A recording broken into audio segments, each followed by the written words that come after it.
आप सभी को मेरा प्रेम भरा नमस्कार। आज के हमारे इस वीडियो में हम बात करेंगे चंद्रमा और सूर्य से बनने वाले कुछ योगों के बारे में। देखिए, योग क्या है? दो चीजों का आपस में मिलना। कोई भी अकेला जो है योग नहीं बनाता। जैसे हम कभी जमा घटा के सवाल करते हैं, जब जमा करते हैं यानी प्लस के सम्स करते हैं तो किसी दो डिजिट को आपस में जोड़ा जाता है। उसी प्रकार जब कोई दो ग्रह आपस में मिल जाते हैं तो वो दो ग्रह मिलकर ही योग बनाते हैं। तो यहाँ आज हम बात करेंगे चंद्रमा और सूर्य से बनने वाले कुछ योगों के बारे में। देखिए, जो सूर्य और चंद्रमा हैं वो हैं हमारे शाइनिंग प्लैनेट। सूर्य दिन की रोशनी में अपना उजाला करके पूरी दुनिया को चमका देता है और चंद्रमा रात में अपना उजाला देके पूरी दुनिया को चमकाता है।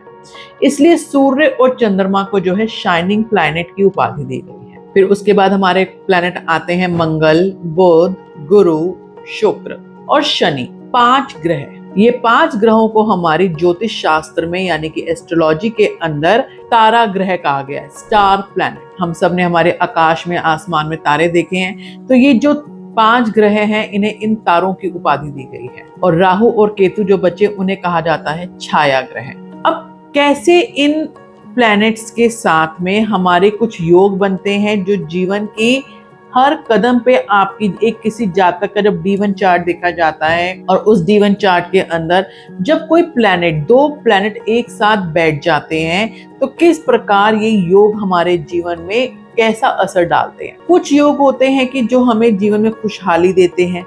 कुछ योग ऐसे होते हैं कि जो आप जीवन के हर क्षेत्र में बाधाओं का ही सामना करते हैं। तो चलिए बात करते हैं हम ऐसे ही कुछ योगों के बारे में इस वीडियो में। आज हम बात कर रहे हैं पहले चंद्रमा से बनने वाले योगों के बारे में। चंद्रमा से जो योग बनते हैं उन योगों का नाम होता है पहला सुनफा योग, दूसरा अनफा योग, तीसरा दूरधरा योग और चौथा केमद्रुम योग। अब ये योग बनते कैसे हैं, चलिए बात करते हैं। यहाँ पे आपको दिखेगा, ये मैंने पहले से ड्रॉ करके रखा है। यहाँ पे लगन चार्ट की जब हमारी पत्रिका हम खोलते हैं तो इस तरह का हमारे पास एक लगन चार्ट आता है। वहां पे कुछ ना कुछ नंबर लिखे हुए होते हैं। जैसे हम बात करें इस पत्रिका में कि हम जैसे चंद्रमा से योगों के बारे में बात कर रहे हैं। चंद्रमा अगर मेरा बैठा हुआ है हमारे लगन चार्ट में, हमारे लगन में बैठा हुआ है, पहले घर में बैठा हुआ है, और चंद्रमा से दूसरे स्थान पर कोई भी तारा ग्रह यानी कि मंगल, बुध, गुरु, शुक्र, शनि, इनमें से कोई भी ग्रह अगर यहाँ पे बैठेगा, वो कोई भी हो सकता है। जैसे मैंने 5 ग्रहों के आपके पास नाम बताए हैं। अगर यहाँ पे इसका बुध बैठ गया तो ये बन गया हमारा, ये कॉम्बिनेशन चंद्रमा से दूसरे भाग में अगर कोई भी तारा ग्रह बैठता है तो यह योग जो कहलाता है उसका नाम है सुनफा योग। इस योग को हम कहते हैं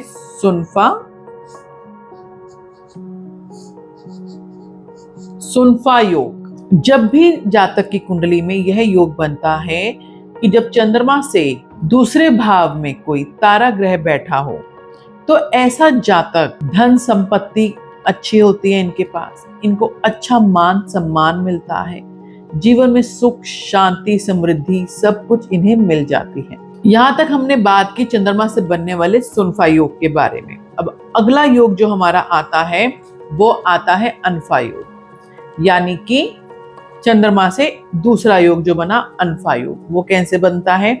जब चंद्रमा से, जैसे मैंने ये चार्ट यहाँ पे दिखाया हुआ है, यहाँ पे चंद्रमा बैठे हुए हैं लगन में।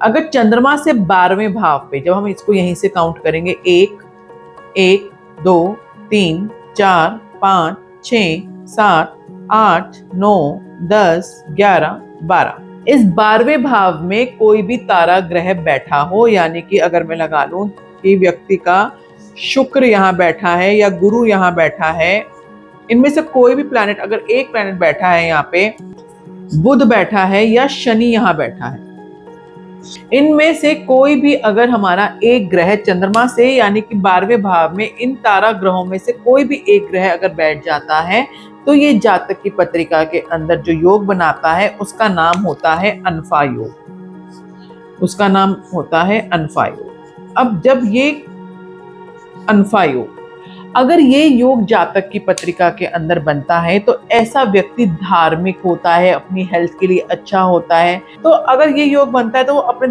स्पिरिचुअलिटी को बहुत आगे तक ले जा सकता है। यहाँ तक हमने बात की चंद्रमा से बनने वाले 2 योगों के बारे में, सुनफा योग और अनफा योग। इनसे आपको क्या हो सकता है फायदे, क्या जातक के जीवन पे असर दिखाते हैं, ये भी मैंने आपको बताया। यहाँ पे मैं आपको एक चीज और बताऊंगी, अगर प्लैनेट कंबस्ट हो गया है यानी कि अस्त हो गया है या किसी क्रूर प्लैनेट की दृष्टि इस पे आ गई है तो रिजल्ट उसके हिसाब से कम हो जाते हैं। अब हम बात करेंगे चंद्रमा से बनने वाले तीसरे योग के बारे में, जो बनाता है दुरुधरा योग। अब वो योग कैसे बनता है, हम देखिए, अभी तक हमने इस योग में एक कंडीशन लगी थी। एक कंडीशन थी, वो क्या थी कि चंद्रमा से दूसरे भाव में बैठेगा कोई तारा ग्रह तो सुनफा योग बनेगा, और चंद्रमा से अगर कोई 12वें भाव में तारा ग्रह बैठेगा तो अनफा योग बनेगा।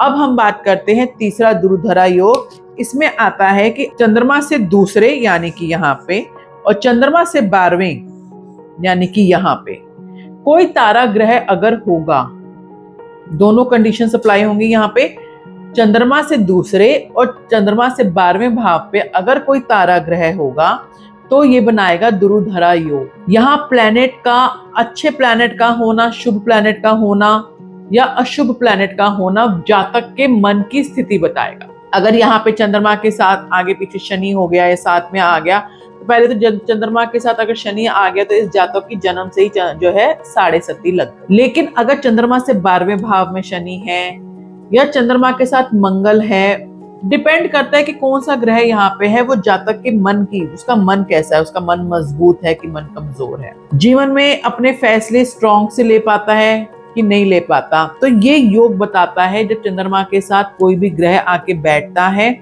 उसी हिसाब से जातक का मन हो जाता है, उसी हिसाब से जातक की पर्सनैलिटी को हम डिस्क्राइब करते हैं। तो ये बना चंद्रमा से बनने वाला तीसरा योग, दुरुधरा योग। अब एक और योग बनता है चंद्रमा से, जिसको कहते हैं केमद्रुम योग। अब इस ग्रह में क्या कंडीशन होती है, चंद्रमा से दूसरे और 12वें भाव में कोई भी तारा ग्रह नहीं हो, कोई भी तारा ग्रह नहीं हो तो केमद्रुम योग का निर्माण होता है। ऐसे में जातक अपने आप को बहुत अकेला महसूस करता है।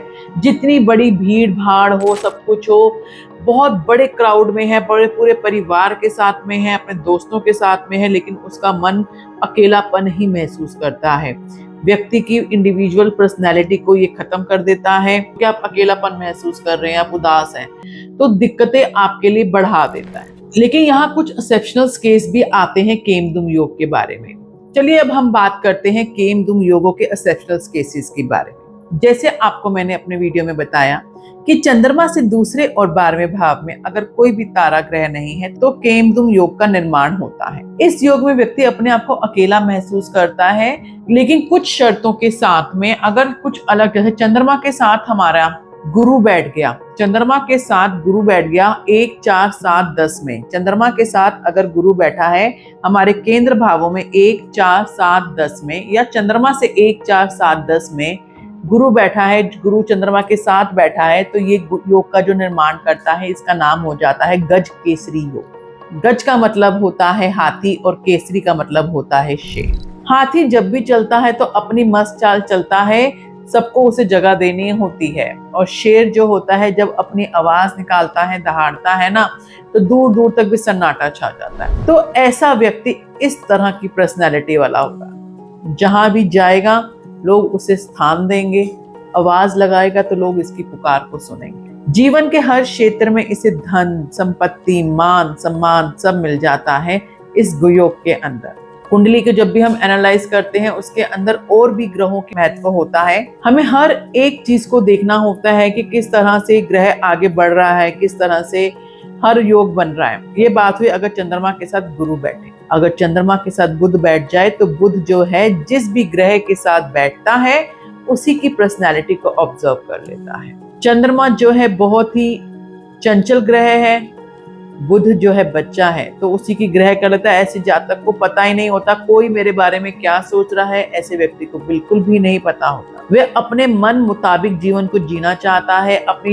हिसाब से चीजों को बढ़ना चाहता है, यानी कि जीवन को अपनी शर्तों पे जीना चाहता है। चंद्रमा के साथ अगर शुक्र बैठ जाए तो व्यक्ति बहुत ही रोमांटिक हो जाता है। सुंदरता की तरफ इसका आकर्षण, खुद से सुंदर दिखना, बहुत सी मेटेरियलिस्टिक चीजों की तरफ अट्रैक्शन होना, ऐसे जातक की ये पर्सनालिटीज आ जाती हैं। और चंद्रमा के साथ अगर शनि आके बैठ गया, ऐसे जातक की जन्म से ही साढ़े शक्ति प्रारंभ हो जाती है। उसे कहीं ना कहीं जीवन के क्षेत्र में परेशानियों का सामना करना पड़ता है, मन उदास रहता है, सब कुछ होते हुए अपने आप को अकेलापन ये महसूस करते हैं। अगर चंद्रमा के साथ में एक मंगल बैठ गया तो जातक को साहसी बना देगा। चंद्रमा क्या है? मन का कारक है, मंगल हमारे साहस का कारक है। ऐसा व्यक्ति का आत्मविश्वास मजबूत हो जाएगा। ऐसे जातक को पैसा चाहिए, चाहे जैसे भी आ जाए, उसके लिए लीगल, इलीगल, चोरी चकारी, मेहनत, डजंट मैटर, बस मुझे पैसा चाहिए। अगर उसको मेहनत करके मिल रहा है तो वो उस रास्ते को चुनेगा।